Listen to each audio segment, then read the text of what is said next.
Have you ever thought about how much faith it must have taken for Noah to build that boat? As Bill Cosby points out in his comic routine, this was an unprecedented event. This puts a whole new category in everybody's minds.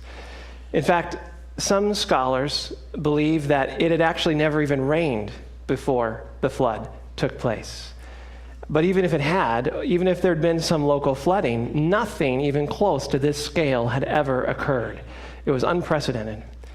So imagine how difficult it must have been for Noah to follow through in obedience to God. For one thing, it had to have been very expensive, right? That much lumber could not come cheap. And then there was the size of the project. It was a mammoth project. This ark was huge. I'm not sure if you know just how big it was. Translating for the cubit and making allowances for some differences in measurement, it was approximately 44 feet tall, 75 feet wide, and at least 450 feet long. So if you can imagine 1.5 football fields, it was at least that long. It also would have been time-consuming, of course.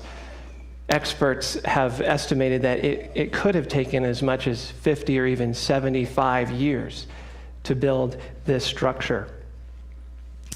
But it also would have been embarrassing, right? I mean, Noah tells his neighbors that God has judged the world. He's going to destroy it with a worldwide flood, and their only hope of survival is to get on this boat with him.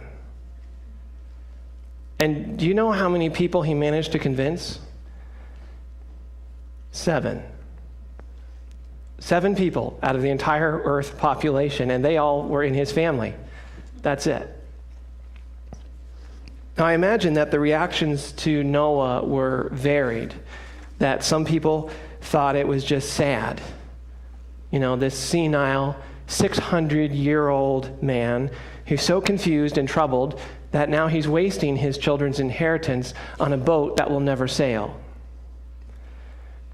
Some perhaps were afraid of him, thinking he was a dangerous madman. Perhaps some found him amusing, a source of endless entertainment. But regardless of whether they pitied him or laughed at him, they all knew one thing for sure: he was insane. Noah had completely lost touch with reality. He was the village idiot, that crazy old man down in the valley building a huge boat. Everybody knew it was not going to rain, not that much. But Noah warned them. He told his neighbors, the rain is coming. God is angry. Judgment is sure. Get on the boat. He preached and he prophesied. He witnessed and he warned. He proclaimed and he pleaded. But his neighbors scoffed and scorned, heckled and harassed, sneered and snickered, teased and taunted. Noah and his family endured years and perhaps decades, probably decades, of jeers and insults and put-downs and mocking and derision. And those who did not ridicule reasoned. They tried reasoning with him. They reasoned with others. Some reasoned this way. They would say, you know what, a worldwide flood, that's impossible. I mean, even if the sky rained until it was completely empty, that's still not nearly enough water to cover the highest mountain. A global flood, that's a scientific impossibility. Noah is a terrible weatherman. I mean, the worst case scenario is we might have a local flood. Others reasoned this way. You know what? Even if a flood does come, we'll be fine.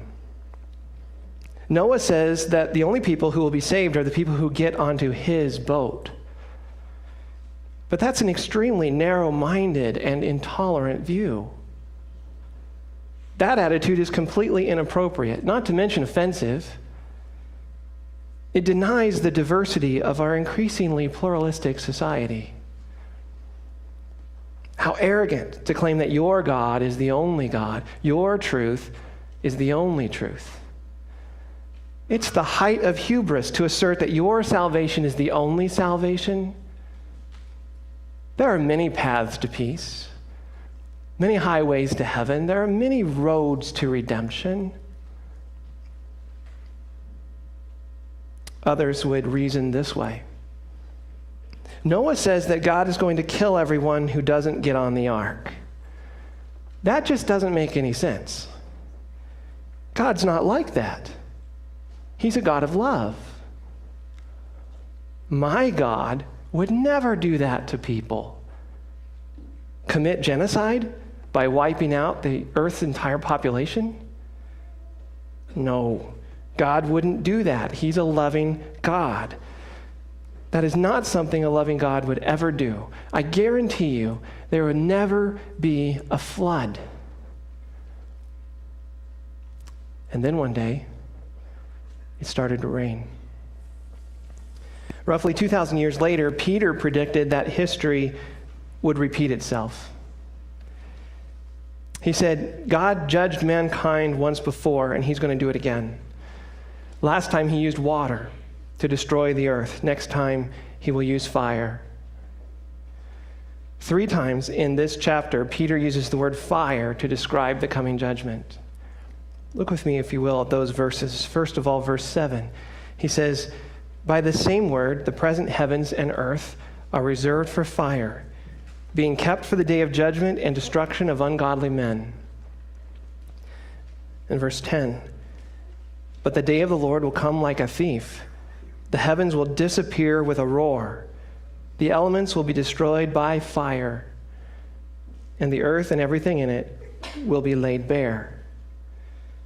And again, in verse 12, that day will bring about the destruction of the heavens by fire, and the elements will melt in the heat.